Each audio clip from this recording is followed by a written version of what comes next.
ఉక్కు మనిషి, భారతరత్న, భారత సర్వ సైనాధ్యక్షులు, 542 సంస్థానాలను భారత్లో విలీనం చేయించిన మహాయోధుడు, కీర్తిశేషులు పూజ్యులు శ్రీ శ్రీ సర్దార్ వల్లభాయ్ పటేల్ 145వ జయంతి సందర్భంగా వికోట మండల భారతీయ జనతా పార్టీ ఆధ్వర్యంలో సర్దార్ వల్లభాయ్ పటేల్ గారి చిత్రపటంనకు నివాళులు అర్పించారు. ఈ కార్యక్రమంలో వికోట మండల అధ్యక్షుడు కొంగాటం విజయ్ కుమార్, ప్రధాన కార్యదర్శి రవికుమార్, ఉపాధ్యక్షుడు సత్యనారాయణ, యువమోర్చా రాష్ట్ర సంయుక్త కార్యదర్శి శివరాజ్, రాష్ట్ర కార్యవర్గ సభ్యుడు నవీన్ కుమార్, రాజు, యువమోర్చా మండల అధ్యక్షుడు గోకుల్, ఓబీసీ మండల అధ్యక్షుడు హరికృష్ణ మరియు నిఖిల్, సునీల్, మురుగేష్, శంకర్ తదితరులు పాల్గొన్నారు.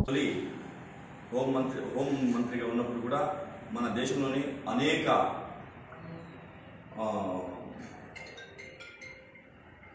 సంస్థానాలు ఉండేటివి. వీటన్నింటినీ ఏకం చేసి భారతదేశం ఒక దేశంగా ఉండాలని దాంట్లో ఆయన ముఖ్య పాత్ర పోషించడం జరిగింది. వివిధ క్షేత్రాలుగా ఉన్నటువంటి మన భారతదేశాన్ని ఏకతాటిపై తీసుకువచ్చి అనేక ఖండాలుగా ఉన్నటువంటి మన దేశాన్ని ఒకే ఒక భారతదేశంగా చేయడంలో ముఖ్య పాత్ర పోషించి ఆయన భారతదేశాన్ని ఏకతాటిపై తెచ్చడం జరిగింది. ఆ పాత్ర ఈరోజు మన అమిత్ షా గారు కావచ్చు, ఆ పాత్ర ఆయన పోషిస్తున్నాడు. దీనికి హర్షం వ్యక్తం చేస్తూ భారతీయ జనతా పార్టీ తరఫున సర్దార్ వల్లభాయ్ పటేల్ గారికి 145వ జన్మదినంని పురస్కరించుకోవడం జరిగింది.